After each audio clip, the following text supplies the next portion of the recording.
I didn't think this was going to be an easy fight for Joseph Parker by any stretch of the imagination.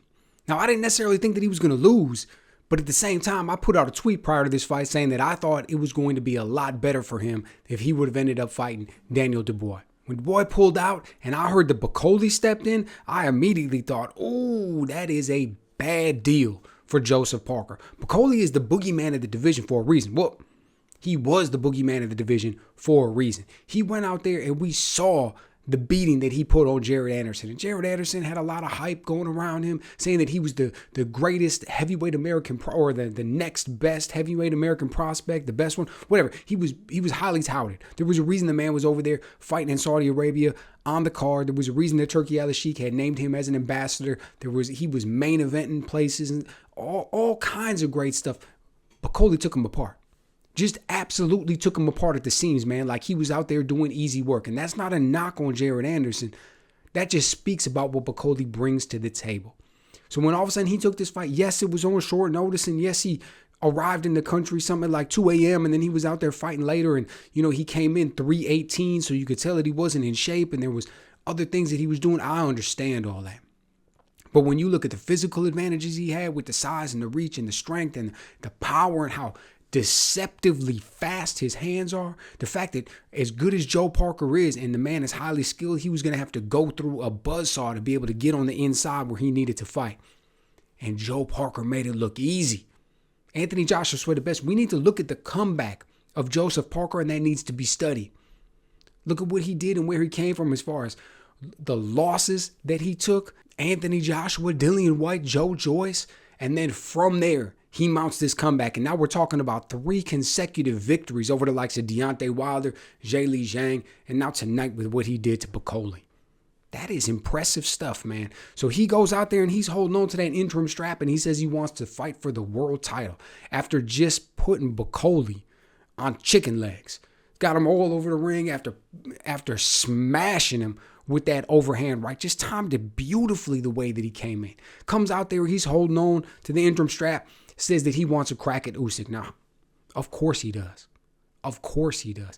And if he got that fight, would anybody really be disappointed? Would anybody say he didn't earn it? Would anybody say he was just being handed something? Because I don't think so by any stretch of the imagination.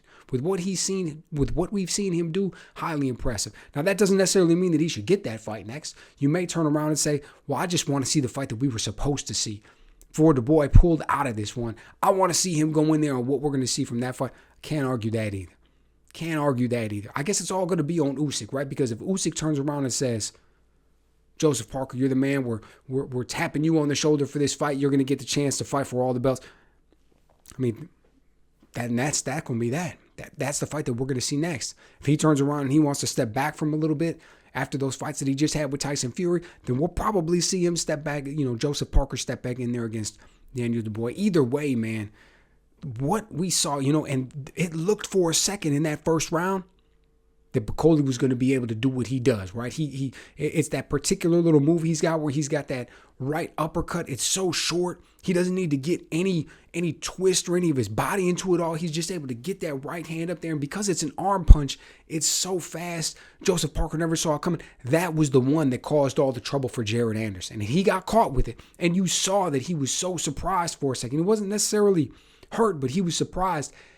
And that next moment is what was key, because in that next moment, you go back and you look at the sequence with Jared Anderson, Bakole was able to land that straight right hand. And then that straight right hand sent him across the ring. He followed up. He was able to put him on him. That's what caused the first knockdown. Joseph Parker was maybe this much out of range, so that right hand missed, and that likely is what allowed him to recover the way in which he did. I don't doubt the fact that he was in incredible shape.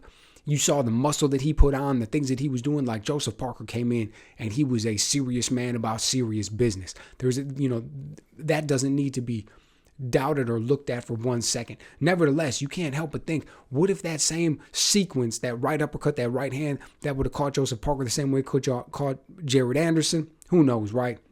We can make all kinds of ifs and buts and what ifs and things like that. None of it matters. All we know for exact truth, the thing that we know for sure is what went happen. Man, Joseph Parker went out there highly impressive the way in which he's put this together, man. Him and the way Andy Lee are clicking out there making things happen. So what do you want to see from him next? Who is it that you want to see him step in the ring with? You know, I doubted the man that he was going to win against Zhang. I doubted, like I said, I don't want to necessarily say that I doubted him today, but I definitely thought that there was a very real chance that Bakole was going to be able to get that victory, even taking it on short notice just because of, you know, styles make fights and the way that it was going to go. So, man, impressive performance. Continues to grow and get better. Who do you guys want to see him in there next? Let me know.